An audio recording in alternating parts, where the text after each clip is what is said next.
What's going on, Brazilian fans? Let's be honest for a moment. The 2026 World Cup is no longer a distant dream. It is right around the corner, and the real question is no longer about talent, history, or legacy, but preparation, stability, and survival. No matter how confident the fans feel, one thing is absolutely clear. Carlo Ancelotti's preparation has to be nothing short of perfect. And when a footballing mind like Toni Kroos openly says that Brazil are qualifying for the 2026 World Cup as an underdog, it hits differently. This is not media noise. This is not social media exaggeration. This is the harsh reality Brazil have been forced to accept. Yes, Brazil, the five-time world champions, the most iconic football nation on earth, are walking into 2026 carrying the underdog label. Not because they lack talent, not because they lack stars, but because circumstances, chaos, and years of poor decisions have dragged them into this position. Forget what happened in 2022 for a second. Staying stuck in that heartbreak will not move Brazil forward. But ignoring what happened after 2022 would be an even bigger mistake. After the World Cup, when Tite stepped away, Brazil entered a period of pure instability. First came Ramon Menezes, a decision that quickly proved disastrous. The team lost structure, identity, and confidence. The federation reacted by sacking him, but instead of fixing the problem, they doubled down on confusion by appointing Fernando Diniz. Once again, the results were disappointing, the performances lacked balance, and the team looked lost. Another dismissal followed, and then Dorival Jr. was brought in, and even that failed to stabilize Brazil. At that point, the situation became so desperate that Brazil found themselves without a proper long-term plan, without confidence, and without real options. The unthinkable conversations started happening. Could Brazil actually fail to qualify for the 2026 World Cup? That question alone shows how deep the crisis had become. And it was at this exact breaking point that Brazil made a decision they had almost never made before, going outside the traditional system and appointing a foreign manager. Carlo Ancelotti arrived not as a luxury choice, but as an emergency solution. When Ancelotti officially took charge, Brazil were already at the final stage of World Cup qualification. There was no time for philosophy, no time for long-term projects, only damage control. He had just 4 qualification matches, and in those 4 games, Brazil managed 2 wins, 1 draw, and 1 loss. In normal circumstances, that record might look average, but context changes everything.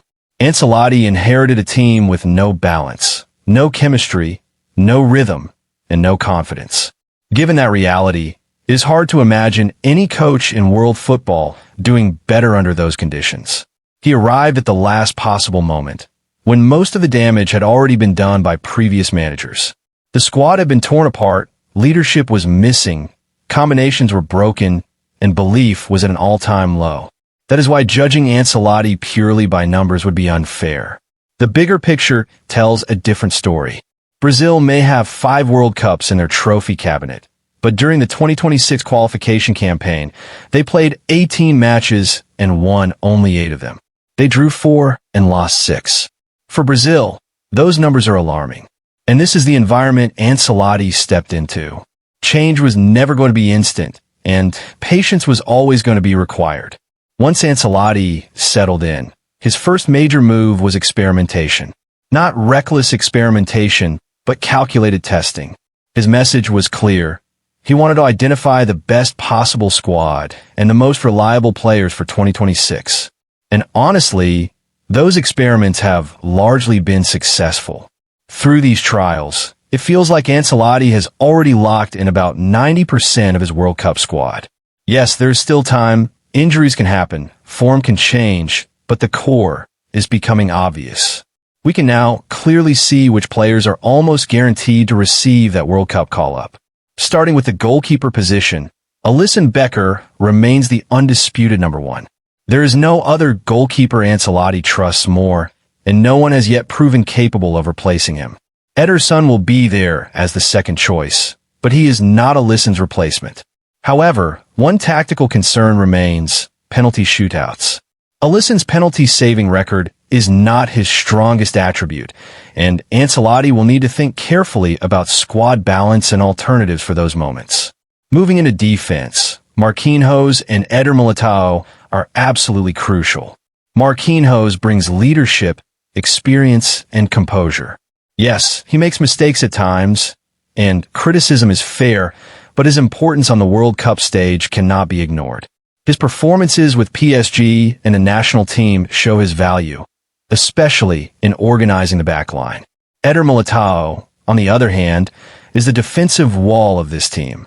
Brazil without Militao is almost unimaginable. Even though he is currently injured, Ancelotti is already planning around his return. Once he is fit again, he will be central to Brazil's defensive structure. In midfield, this is where Ancelotti's impact becomes most visible. Before his arrival, Brazil's midfield lacked control, tempo, and balance. Players were called up, but no one truly dictated games. That changed when Casemiro returned. Ancelotti understands Casemiro better than almost anyone. He knows that if Brazil want control, discipline, and protection, Casemiro is essential. His presence instantly transformed the midfield.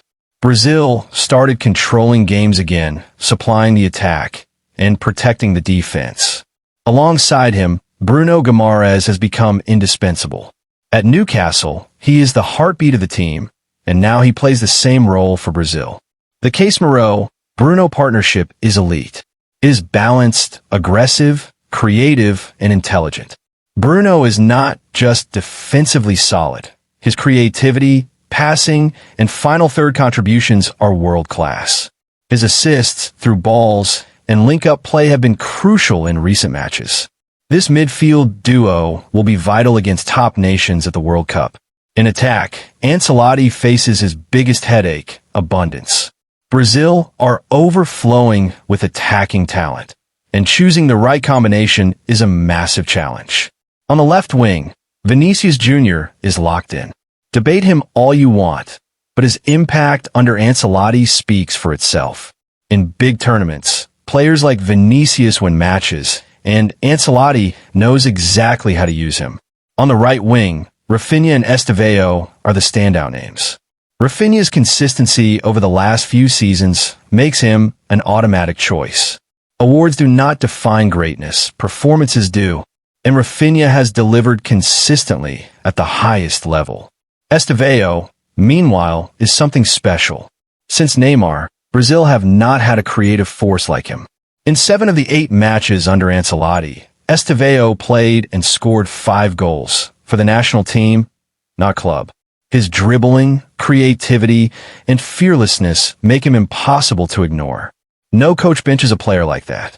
Neymar Jr., of course, remains the biggest question and the biggest hope. If he is fit, he will be in the squad.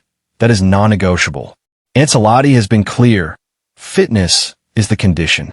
Neymar has already shared his dream of 2026, of winning the World Cup, of scoring in the final.